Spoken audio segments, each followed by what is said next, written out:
So how can a serpent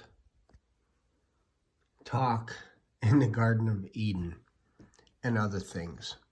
So I'm going to be talking a little bit about the serpent here. And I'm going to present a bit of a theory here. One of the things is, I'm not going to go into, was it a real snake? Was it not a snake? All this kind of stuff. What kind of a serpent was it? Was it a class of angels, as some people think? But let's just read a little bit here.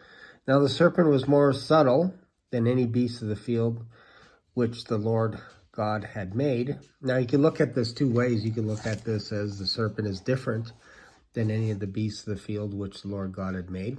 He's more subtle. He's different than anything created on earth. And he said unto the woman, Yea, hath God said, Ye shall not eat of any tree of the garden. Then the woman and the serpent get into this little battle of wits, and the serpent basically outsmarts the woman, and she ends up eating the fruit. But that's not what I want to talk about. I want to talk about a little bit about why the serpent was here and what was perhaps some of the reasoning for that. And this might be a little bit above my pay grade, but I'm going to try and attempt. One of the reasons why I think perhaps that the serpent wanted to tempt Eve into partaking of the tree of life is that up until that point, man did not know how to commit evil. He didn't have the knowledge of good or evil. And I think once you partake of this tree, you now have the capability of producing evil works on the earth. Not only good, but you now know how to do bad things. And I think this is one of the reasons why the serpent wanted to tempt Eve into taking of the fruit, not so that they would die, but so that they can possess the knowledge to do bad things and perhaps be a little bit more susceptible to what he has planned, which I think ties in with artificial intelligence and all this kind of stuff. In the end times, talking about an image that is created and comes to life and all this stuff. Who knows if there's some kind of a language or a program that the serpent wanted man to be able to tap into. You can't tap into it unless you're able to have that capability of going really dark, going really evil. And we've seen scientists over the years, they're dabbling with stuff that they probably shouldn't be touching, trying to mix pigs with humans and all this kind of stuff. This goes back to ancient mythology. And this happened just before the flood. They were starting to mix. Angels were mixing with humans. Who knows if animals were mixing with humans, humans having sex with animals, testing out different DNA samples, all kinds, who knows what was really going on before the flood. Then we get this curse here. And the Lord said unto the serpent, Because thou hast done this, thou art cursed above all cattle and above every beast of the earth. Of the field upon thy belly shalt thou go, and the dust shalt thou eat all the days of thy life. I'm going to come back to this. I will put an enmity between thee and the woman, and between thy seed and her seed. It shall bruise thy head, and thou shalt bruise his heel.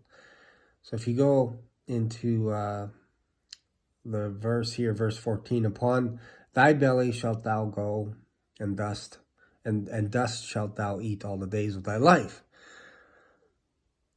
It is proven scientifically that the snakes have this gene that's been turned off. They call it the hedgehog gene. I forget what the abbreviation is for, but basically it's a mechanism inside a snake that is turned off, and if that switch was flicked, they would be able to have legs.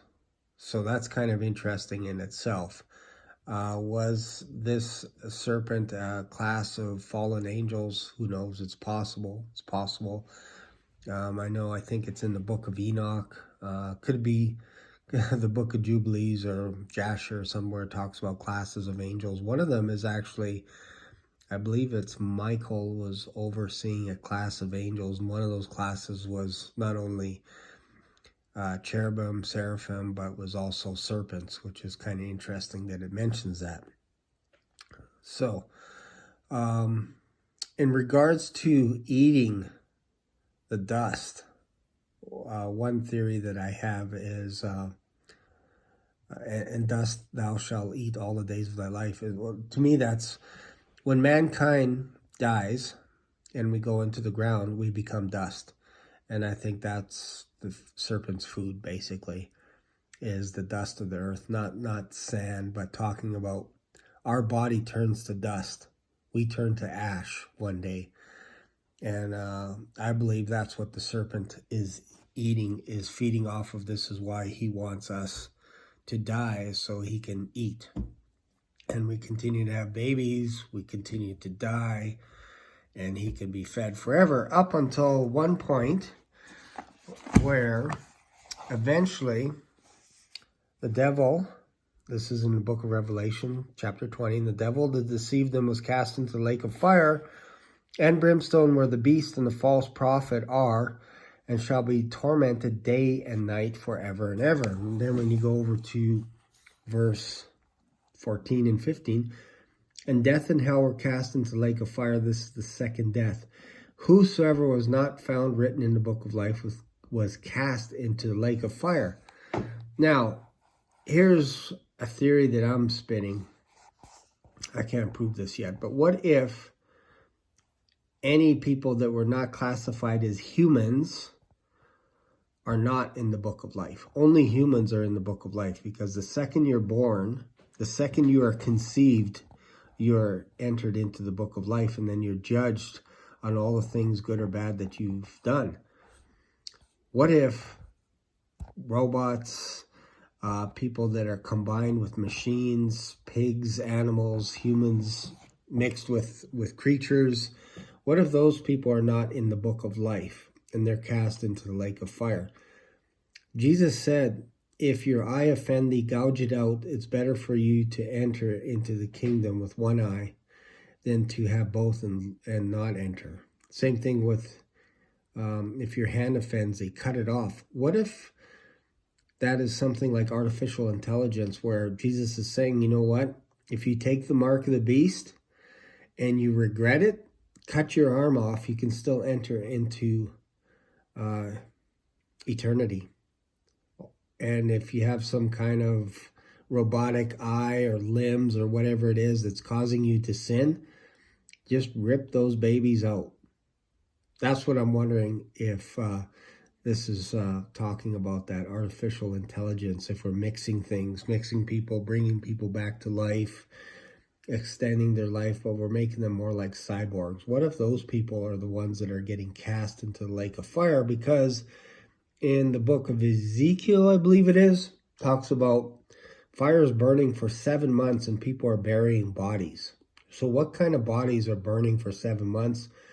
Probably bodies that have some kind of metal, some kind of minerals on their body that doesn't melt overnight, doesn't just dissolve.